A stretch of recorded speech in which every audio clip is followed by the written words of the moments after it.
Let's be real for a second. How many times have you laid there afterward, staring at the ceiling, wondering, did she actually enjoy that? Not just tolerate it, not just go through the motions, but genuinely, deeply enjoy it? It's not the kind of thing you bring up with your buddies over a beer. And honestly, most of what's out there online, whether it's some clickbait article or whatever's on late night cable, it's doing you more harm than good. Because for decades, men have been fed a pack of lies about what women actually want in bed.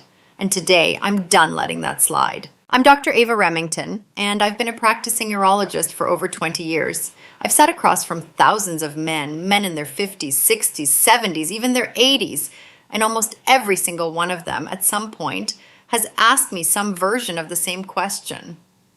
Doc, how do I actually make sure she's satisfied? Sometimes they say it directly. Sometimes it comes wrapped in a question about stamina or performance. But it's always there. That quiet worry, that fear of not being enough. And here's what I tell every single one of them. You're already ahead of most men just by asking the question, because the men who never ask, they're the ones who stay stuck. You, sitting here right now watching this, you're doing something most men never bother to do.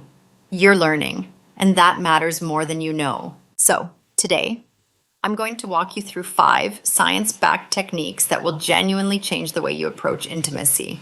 Not tricks, not gimmicks, real practical methods that work with how the female body and mind actually function. And before we get into it, go ahead and hit that like button, subscribe if you're new here, and drop a comment below telling me where you're watching from. I love seeing all of you from across the country, and honestly, from all over the world, coming together around this stuff. It matters. Now, before we get to the 5 tips, let's tear down a myth that's been messing men up for years. The myth is this. Sex is about size and speed. Go fast, go hard, go big.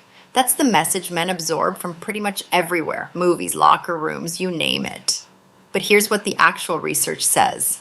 Studies published in peer-reviewed journals on sexual medicine consistently show that for the vast majority of women, technique, emotional attentiveness, and genuine presence matter significantly more than size or duration. Not a little more, a lot more. Think about it from a purely biological standpoint. The female body is wired to respond to rhythm, variation, clitoral stimulation, and emotional safety. It's not wired to respond to jackhammering.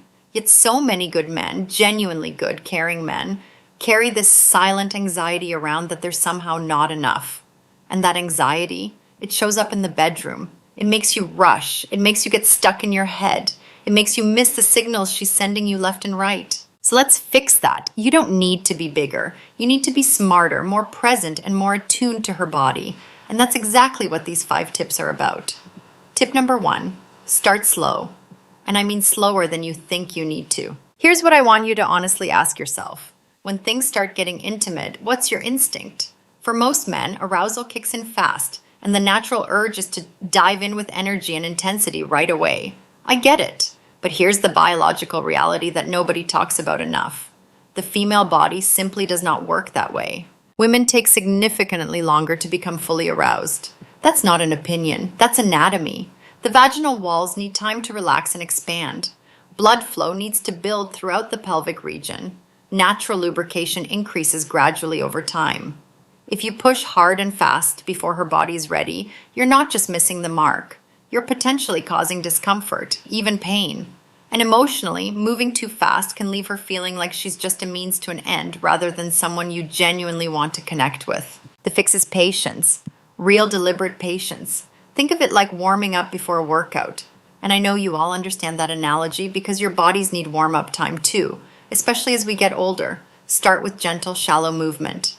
Prioritize closeness. Prioritize breath. Prioritize eye contact if that's comfortable for both of you. What happens when you do this right? Her blood vessels dilate. The vaginal opening expands naturally. Nerve endings become dramatically more sensitive. And emotionally, she feels cared for. She feels like you're actually there with her, not just chasing your own finish line. I promise you, when you slow way down at the beginning, what you unlock later is more intensity than you thought possible. Now, I want to address something important here, because I hear this from a lot of you. Some of you are dealing with chronic pain, back problems, neck issues, joint pain, things that come with the territory after decades of hard work and hard living. Starting slow isn't just good technique. For you, it's also practical. You need to give your own body time to settle into movement. The best positions when you're managing pain are ones where neither partner is straining. Think side-lying positions.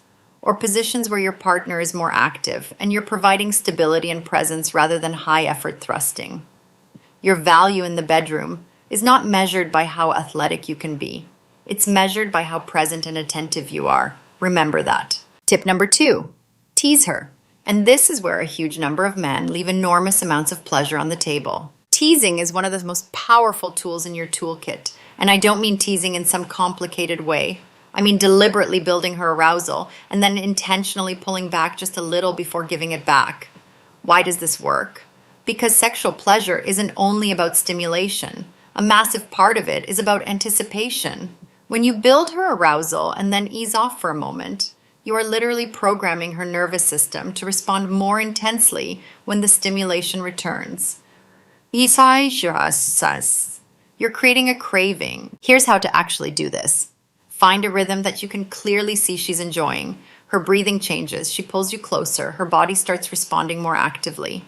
Stay with that rhythm for a bit, then deliberately slow down. Shorter, lighter movement. Back off just a fraction, watch how her body reacts. She may shift toward you, trying to get more. She may make a sound, she may actually tell you she wants more. And when you come back to that original rhythm, the pleasure is amplified. It's not the same, it's better. One important warning here. Don't tease her when she's right on the edge of climax. That's not teasing, that's just frustrating, and it will feel like you're stealing the moment from her. Teasing is most effective in the early to middle build-up phase. Use it to light the fire, not to put it out right before it peaks. Ask yourself, would you rather hand her one spark, or would you rather build a fire that keeps burning hotter and hotter throughout the whole experience? Teasing is how you build that fire. Tip number 3, vary your rhythm. This one sounds simple, but almost nobody actually does it consistently. Here's the mistake I see all the time. A man finds a rhythm that feels good for him and seemingly good for her, and then he just stays there. Same depth, same angle, same speed, on repeat. And yeah, it works for a while. But biologically, nerve endings adapt. What felt incredible 5 minutes ago starts to feel repetitive and numbing after another 5. The brain stops registering it as strongly. She may still be engaged, but the intensity is fading. The solution is variety, not random chaotic variety, intentional variety. Sometimes slow and deep, sometimes quicker and shallower. Sometimes you pause entirely, hold close, and change position. Mix it up with intention. Biologically, this keeps her nerve endings firing at high sensitivity. It prevents adaptation. Emotionally, it keeps her engaged and present. She's not drifting because she doesn't know what's coming next. And that uncertainty in the best way keeps her locked in. And practically, varying your rhythm helps you manage your own stamina too.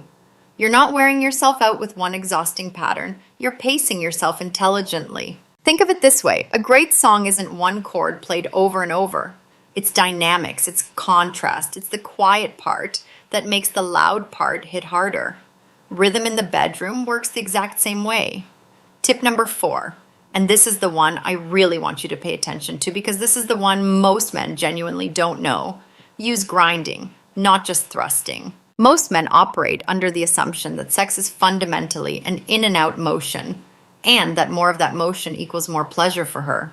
I understand why men think this, but here's the anatomical truth that changes everything. For most women, the clitoris, not the vaginal canal, is the primary source of sexual pleasure. Now here's what's critical to understand. The clitoris is not just that small external structure you can see. It's actually a much larger internal structure that extends beneath the skin with 2 legs that wrap around the vaginal canal on both sides. This means that when you press your pelvis against hers, when you grind rather than just thrust, you are stimulating a massive network of nerve endings that thrusting alone doesn't reach. You're engaging the full clitoral structure, not just the tip. Try this in missionary position. Instead of focusing on in and out movement, focus on a circular or rocking grinding motion. Keep your pelvis in close contact with hers.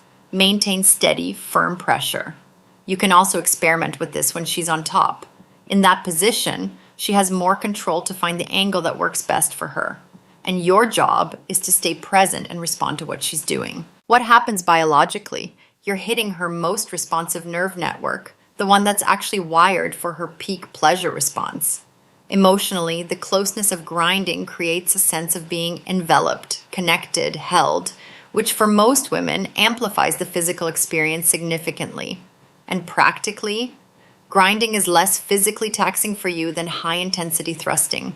It's sustainable. You can maintain it longer. She gets more of what works for her, and you get better stamina and control. Everybody wins. This is also worth noting for those of you managing physical limitations. Grinding requires far less range of motion and physical exertion than aggressive thrusting. It's intimate, effective, and significantly easier on your joints and your back. If you've been frustrated that physical limitations have affected your sex life, this technique in particular may genuinely change the game for you. Tip number 5. And if you remember nothing else from this entire video, remember this: pay attention. Your greatest asset in the bedroom is not your size. It's not your stamina. It's not even these techniques as individual items on a checklist. Your greatest asset is your awareness, her breathing, the sounds she makes or doesn't make, the way her body shifts toward you or away from you, whether her muscles are tensing or relaxing. These are constant, real-time signals telling you exactly what is working and what isn't. And the men who learn to read those signals, they become genuinely exceptional partners. Not because of anything physical, because of awareness. Here's something I want to be direct with you about, because it matters. Every woman is different. What worked for a previous partner may not work for your current partner. What works for your partner this week may not be exactly the same as what worked last month, because desire, stress levels, hormones, and emotional state all shift. There is no universal script. The only script that works is the one you build together in real time by paying attention. What pornography never shows you, what locker room stories never tell you, is that the most sexually satisfied couples are not the ones doing the most acrobatic things. They're the ones who are most attuned to each other, who've built a kind of fluency in reading each other's responses. That fluency is built through presence and attention, one experience at a time. Biologically, when you tune into her arousal cycle in real time, you can adjust what you're doing to keep her climbing rather than plateauing. Emotionally, being genuinely attentive communicates something profound. It tells her that you care about her experience as much as your own, that you're actually with her, not just physically present. That's not a small thing. For most women, that emotional message is the foundation that makes everything else work better. Don't perform. Don't run through a checklist in your head. Be there with her, all the way there. Now let me bring all 5 of these together into something you can actually use. Start slow. Let her body warm up and honor your own body's need for that warm up too. Tease early. Build anticipation before the heat peaks. Vary your rhythm. Keep her nerve endings engaged and prevent adaptation. Grind as well as thrust. Access her most responsive anatomy and maintain sustainable intimacy. And stay present. Listen, read her responses, and adapt in real time. Practice these 5 together, and I can tell you from over 20 years of working with men on exactly these issues, you will notice a difference, not just in her reactions, in your own confidence, in the quality of the connection between you two, in how you feel walking out of that room. Now, I want to take a moment here because I know some of you are carrying something heavier than just technique questions. Some of you are dealing with erectile dysfunction. Some of you are managing diabetes or cardiovascular issues or medications that affect your sexual function. Some of you haven't been with your partner in months or even years, not because you don't want to be, but because life, health, or emotional distance got in the way. And some of you, honestly, are still looking for a partner at 65 or 70 or beyond and wondering if that window has closed. I want to look you in the eye, or as close to that as I can through a screen, and tell you it has not closed. I have worked with men in their 60s, 70s, and 80s who transformed their intimate lives, not by finding some miracle supplement, not by pretending the years hadn't passed, but by showing up differently, by learning, by paying attention, by being willing to adapt.